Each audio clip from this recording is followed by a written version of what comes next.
Inter-squad scrimmage today. What do you see and what do you get out of it? I thought it was really good. I thought it broke up the week. We didn't have a lot of players, so the benches were tight, but I thought they tried really hard.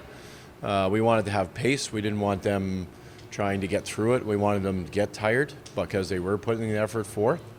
I think we saw that. So, we give them instructions. We don't want them fighting. They can wait for the weekend games for that stuff.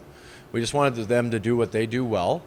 And even though there's probably 75% of the guys in there feeling like they're secure in Milwaukee and they have a job, they're all fighting for opportunity and ice time. And that was the message, and I think the guys tried hard and worked hard, and the PTO guys were trying to show what they can do and make sure they're making their nines and making us notice. So this is more of an individual thing, one-on-one type of stuff, as opposed to you're not looking for structure, you're not looking for that kind of detail out there. Well, we are, though. Like, we did 2 days of structure. We are looking for that, and that's part of seeing how their processors work, who's trying to implement the things that we have, who's playing in the right way. But we don't want to make the players pause or not play aggressively.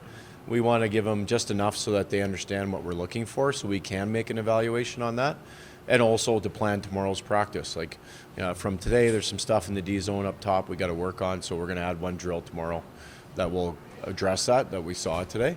But we don't want to be in a situation where you give the players so much that they're frozen trying to execute the system, as opposed to showing us why our scouts and our management team brought them here. But it's good to go to the baby steps. Here's a little bit. Let's see what you do. Now we'll add something else on top of that. Yeah, it's nice that we have 2 weeks of practice before we play regular season games. So we are giving them everything that we can as far as building it and trying to get our structure in place.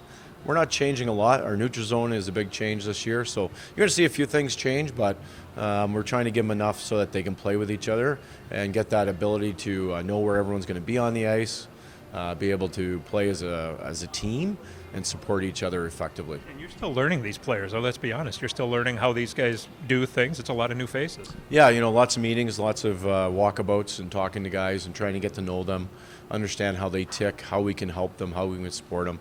There's a lot of new people here.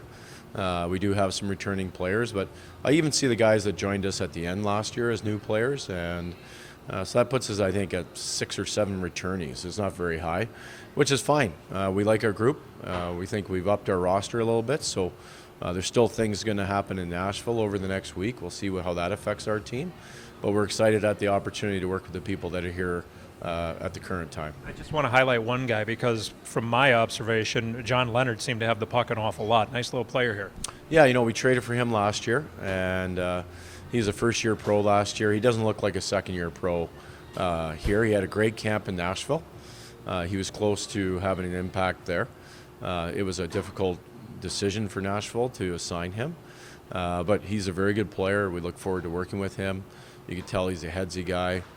We expect him to play in every situation for us as we prepare him for his next opportunity in Nashville, but also as we're trying to win games here in Milwaukee. Real quick, I want to touch on the weekend then. Friday, Saturday, what are you going to do in Chicago, or what's the roster, all of this stuff? Because you don't have many extra bodies. Yeah, it'll be moving pieces, and there's other things that are involved in that, but typically our first game, we make sure everyone gets an opportunity, so everyone's going to play. We're going to give everyone a chance to play. We may hold out some of our veteran guys over the weekend, depending if they want to play or get a game or not. Typically on the Saturday, we dress day one roster, if it was day one. Not sure we're going that way this year, but we'll see how it goes. But Friday in Chicago, you'll see all our tryout guys and have lots of our younger players in the roster, so they get an opportunity to play. Chicago does the same thing, so usually it's a good opportunity for equal organizations to match same age of groups, against each other. So you'll probably see that on Friday, and then Saturday we'll see how it goes after Friday. And that'll always be those Friday ones when that happens. That's a feisty game. Yeah, typically it's a feisty game, yeah, for sure.